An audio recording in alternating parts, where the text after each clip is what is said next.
When I was a young man, growing up in New York City, I refused to pledge allegiance to the flag. Of course, I was sent to the principal's office, and he asked me, "Why don't you want to pledge allegiance? Everybody does." I said, "Everybody once believed the earth was flat, but that doesn't make it so."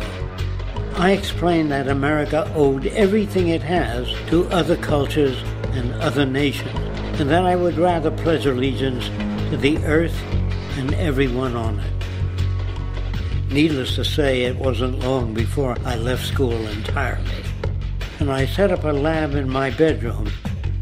There I began to learn about science and nature. I realized then that the universe is governed by laws, and that the human being, along with society itself, was not exempt from these laws. Then came the crash of 1929, which began what we now call the Great Depression. I found it difficult to understand why millions were out of work, homeless, starving, while all the factories were sitting there. The resources were unchanged. It was then that I realized that the rules of the economic game were inherently invalid. Shortly after came World War II, where various nations took turns systematically destroying each other. I later calculated that all the destruction and wasted resources spent on that war could have easily provided for every human need on the planet.